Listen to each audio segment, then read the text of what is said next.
The Washington Square Park effort exemplifies what we can do with a whole of law enforcement approach to public safety. A few data points. From 2020 to 2023 alone, more than 10,000 people died of fatal drug poisoning in New York City. Washington Square Park was an epicenter of this crisis. During that period, the NYPD and medical personnel responded to over 65 reports of apparent overdoses in the park. With the great men and women of the New York Police Department, the DEA, and our other federal partners, those days are behind us. This is an example that we're going to follow going forward. We look forward to making New York safer each and every day for every person in New York. I'm now going to introduce Mike Considine, the First Assistant from the Eastern District of New York. Mike? Thank you, Jay. Good afternoon. As Jay mentioned, I'm Mike Considine, First Assistant U.S. Attorney in Brooklyn. The United States Attorney, Mr. Nacella, is on sick leave today and sends his regrets for not being with his esteemed HSTF partners. This historic collaboration occurring with this task force strengthens our mission to defend the citizens of our districts from the transnational criminal organizations, which Jay mentioned, human smugglers, and cyber criminals who inflict tremendous damage to our country. And we've already seen remarkable results. For example, our office is prosecuting the infamous cartel leader, RCQ, Rafael Caro Quintero, who is charged with the murder of the DEA agent, Kiki Camarano. What's more, our collective efforts have led to the conviction of El Mayo, Ismael Zambada Garcia, co-founder of the Sinaloa cartel. He operated a continuing criminal enterprise that trafficked massive quantities of fentanyl, cocaine, and other drugs into the United States. Lastly, we are working to cut off alternate revenue streams for the Jalisco cartel, designated as a foreign terrorist organization. And to that end, we charge two individuals, Julio Cesar Montero Pinzon and Carlos Andre Rivera Varela, with providing material terrorism support through a sprawling timeshare fraud scheme targeting American citizens.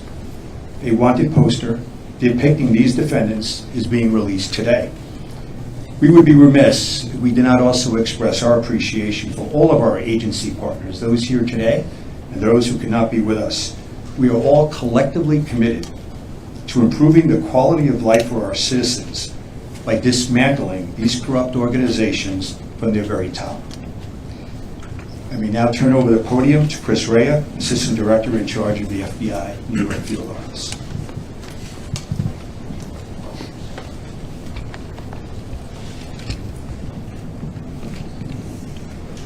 All right, thank you, Mike. Again, I'm Christopher Rea. I'm the Assistant Director of the FBI's New York Field Office. Today, along with my colleagues, I'm proud to stand shoulder to shoulder with other federal, state, and local partners to announce the first of its kind regional New York Homeland Security Task Force. This new team was created as a deliberate response to the growing threat posed by transnational criminal enterprises and foreign terrorist organizations. And quite frankly, it's initiatives like this and this task force that have contributed to the drastic decrease in violent crime, not only here in New York City, but across the country. FBI New York has a long history disrupting gangs and other sophisticated criminal groups, specifically cartels. The threat we face today is more complex, more violent, and more interconnected than ever. Utilizing our proven Joint Terrorism Task Force model, which, as you know, is one of the most accomplished and renowned task force models in history, we are bringing the full force of the federal, state, and local government to bear against the threat by combining operational and intelligence capabilities. Additionally, with the new authorities and investigative tools granted to us after the designation of the most violent drug cartels and transnational gangs as foreign terrorist organizations, or FTOs, we will systematically and methodically dismantle these enterprises who are responsible for the pervasive trafficking of lethal drugs and weapons into our communities. Since standing up the New York HSTF earlier this year, our agents, analysts, and professional staff got right to work, and their hard work is already paying massive dividends. Today, I would like to share with you just two of the multiple high-level cases our New York HSTF have been involved in.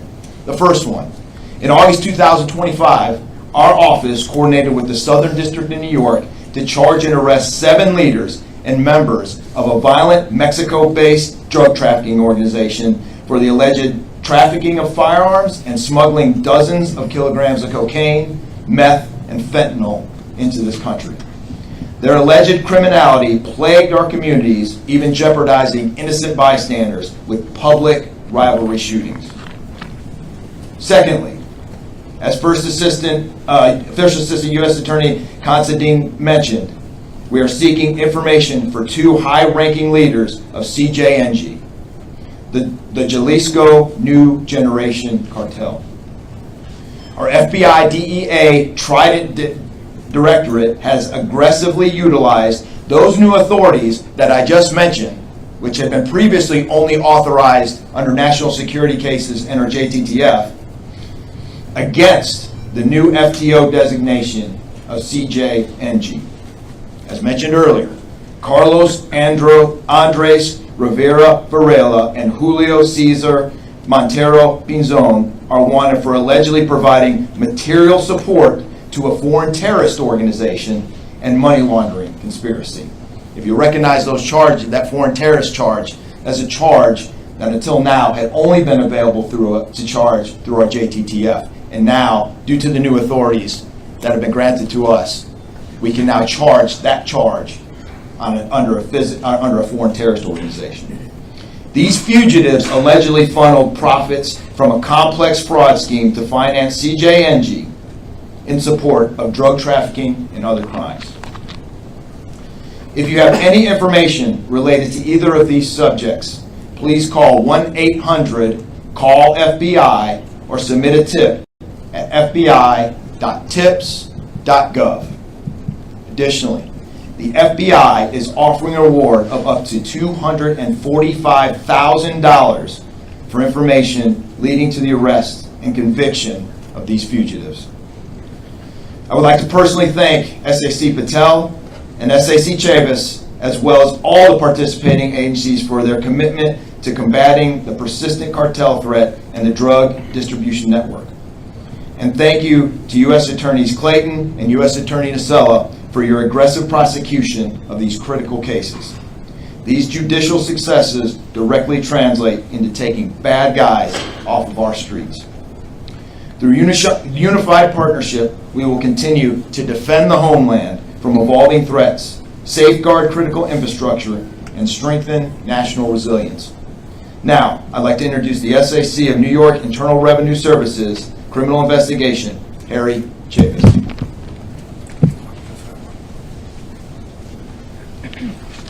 Thank you, Chris. Good afternoon. My name is Harry Chavis, the Special Agent in charge of IRS Criminal Investigations, New York Field Office. Special agents with IRS Criminal Investigation have long been known for lending their financial and tax expertise to complex investigations. We are proud to have entered into this agreement with the New York Homeland Security Task Force as a partner and as the third agency on the executive committee. With this agreement, our special agents will continue to proactively leverage our knowledge and unique skills for the betterment of this new team. Whether it's money laundering, Bank Secrecy Act violations, a complex financial fraud, or leveraging our tax authority, we will continue working in tandem with all the agencies under the Homeland Security Task Force umbrella to take criminals off the street and to dismantle transnational criminal organizations. Today, when you hear the word task force, I want you to think camaraderie. I want you to think of a space created specifically for special agents, officers, and analysts from multiple agencies to have the opportunity to become one cohesive unit. As law enforcement agencies, we may often deconflict with each other, share information, and cooperate on investigations. But what we don't normally do is sit side by side, cubicle to cubicle, in the same space. The New York Homeland Security Task Force will provide such an opportunity. As our special agents collaborate, they will learn from each other, harnessing respective expertise and experience, essentially creating a cross-pollination of skills where the investigation is built using the collective strength of the entire team. After 24 years with IRS criminal investigation, I can honestly say that I have been around long enough to know that when our dedicated law enforcement professionals coalesce around a common goal, this system will work.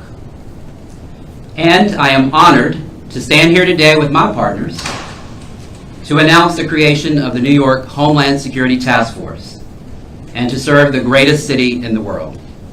Thank you. This time I'd like to bring to the podium Special Agent in Charge Ricky Patel, HSI, New York. Thanks, Harry. So again, a prolific narcotics trafficker accused of funneling cocaine, methamphetamine, and deadly fentanyl to some of the world's most notorious cartels. The reputed, alleged leader of one of the fastest emerging transnational criminal organizations, now a foreign terrorist organization, to encroach upon American soil. And the gangs and cartels behind the most violent, most inhumane crimes one can imagine. These are some of the people and organizations that HSI, through and with the HSTF New York, are targeting. In a city like New York, the presence of such threats and their ties to the Big Apple is simply unavoidable. The people of this great city deserve to know that criminal investigators at every level of law enforcement are standing side by side and collaborating under one roof, so that New Yorkers may enjoy their lives safely. This historic, unified collaboration of sharing of resources has already been in motion behind the scenes, and some of HSI's most recent major successes and investigative milestones were made thanks to the collaboration and the hard work of the HSTF and our partners who stand behind me. Just to highlight a few, in October, HSI arrested prolific drug kingpin Ji Dong Jung, also known as ZDC or Brother Wen, marking a decisive blow against the ruthless criminal enterprises responsible for funneling poison onto our nation's streets. That investigation by HSI, the DEA, and the Eastern District of New York uncovered that the defendants' alleged actions on behalf of the Sinaloa cartel and CGNG have bolstered the operations of transnational criminal organizations responsible for fueling an overdose epidemic, spreading violence, and destabilizing communities across the United States and beyond. Time and time again, we have blazed trails with our unprecedented law enforcement actions, including RICO charges against Tren de Aragua, TDA, or known as TDA, members and associates, for allegedly committing multiple other violent terroristic attacks. Just weeks ago, HSI New York and the Southern District of New York secured the nation's first guilty plea of a TDA gang member for racketeering. And we are relentlessly driving new efforts that will bring life-changing, life-saving impact, such as HSI's active investigation into Nino Guerrero, the reputed leader of TDA, who grew TDA from a Venezuela-based prison gang to the vile, vicious foreign terrorist organization it has become. Our efforts in combating TDA are ongoing and unyielding. HSI and the HSTF New York are driving coordinated investigations that strike at the heart of criminal networks. Yesterday alone, in breaking news, HSI within the HSTF seized 30,000 fentanyl pills in a takedown operation with an arrest. And separately, another arrest where 7 kilos of fentanyl were seized in a tractor-trailer vehicle stop. The Southern District of New York is prosecuting both of these investigations.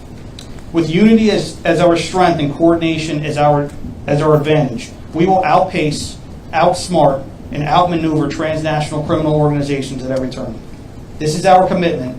This is our promise. It is iconic that we are holding this press conference in the HIDTA-led Gun Violence Strategies Partnership space. It's known as the GVSP, the epitome of partnership, where over 3,500 individuals have been reviewed in this space who are repeatedly involved in gun violence. These are people who hurt people. Every morning, about 2 to 3 people are looked at by law enforcement agencies within New York City. Today marked the 1,038th meeting in a row. This is the same location where the core HSTF now sits, so everyone works together and everyone comes together. It's all about partnership. In closing, separately, each law enforcement agency before you is unmatched at what we do. Together, we are simply unstoppable. I'd like to thank you for being here, and now I'd like to invite the speakers to join me in signing a memorandum of understanding, which signifies the full implementation of the HSTF here in New York.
Some brief on-topic questions. Please direct your questions toward the agency head.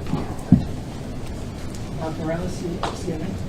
Hi guys, I guess this is Frank. But I had a question about the foreign terrorist charge. Would you say that this is sort of the number one tool the organization has to go after some of these people? We talked about the weight of such a charge. And lastly, do you know how many times that charge has been issued in the country and just in here, in New York? So I don't have the data on the number of times that it's been issued. It is a very powerful tool that we have.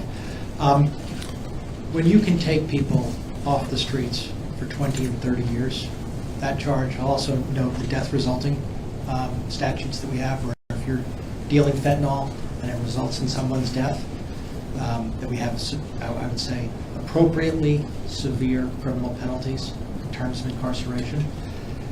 Yes, it gets those people off the streets, but it does something else. It forces cooperation. When someone's facing that kind of time, they're more willing to cooperate with us and extend our investigations. When someone doesn't face serious criminal time, their incentive to cooperate is very low. And it's something that's very important that we bring these charges federally. Jay, while you're there, first of all, is the PD involved in the task force? And then, Jay, you had said something about federal gun charges being brought at a rate. I didn't quite catch the superlatives. Yeah, I don't want it to be a superlative. It's a focus. Sure. And we are bringing federal gun charges at about twice the rate that we have previously. And that's to answer your first question, that's in cooperation with not only our federal law enforcement partners, but the New York Police Department. And the New York Police Department is, let me just be clear, they're essential to our success in this endeavor. And we're here with them every day. You can't really operate in the city without. No, they are the best police force in the world. Does the bringing of the federal gun charges at a higher rate, does that reflect a weakness in local gun laws? Now, I don't know if it reflects a weakness. There's certainly a delta in local gun laws. You know? And I think the people of New York want gun-toting criminals, people who shoot people off the streets. And there are many instances where our federal tools accomplish that not only at the time of charging with detention, but also in sentencing. Like, one of the biggest, Chauncey, I'm looking at you, one of the biggest drivers of safety is getting detention when we pick somebody up. And if they commit a violent crime with a gun in New York, they should be detained. Miles? A number of these task forces that have been set up, Homeland Security task forces specifically, have focused on immigration enforcement. Will this be part of it too? San Antonio is one that was recently set up and was involved in, I think, the arrest of 180 permits, which are unified HSI ICE model. Do you think that'll be part of this as well? So, to answer your question, HSTFs are set up to, like we all spoke about, target the transnational criminal organizations, right? And we're looking at the criminal violations that they exist with. Now, if there is immigration-related violations that we come across while we're doing these investigations, of course, it is a federal violation, it is a federal crime. We will take action when needed, but these task forces are strictly stated and created to target the worst of the worst. Just follow up on Aaron's question on state, county, and local police departments. Are they going to be participants and members of this testing? Yeah, Jonathan, yeah, I mean, to what Jay said, I mean, we cannot operate in the city without them, and we cannot be an effective task force without them sitting with us, ingrained with us, being part of the investigation. They bring so much to the table, the local knowledge, some of their authorities that we don't necessarily have. Sometimes it's easier to start on a state case through them and then roll that later into a federal case. So short answer to your question is, Jonathan, yes, 100%. They will be ingrained, they will be sitting with us, and they will be involved in every aspect of this task force.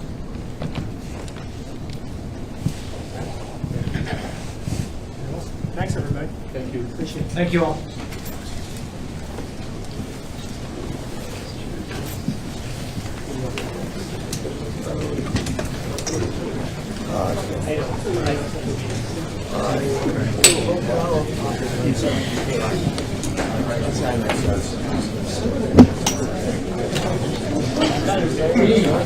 I'm sorry. I just thought that it came out loud. I didn't mean to announce it. Don't worry. That's the public affairs. It's a fair question. Yeah, I was just It's fair. It's fair. It's fair. I understand. I understand what you're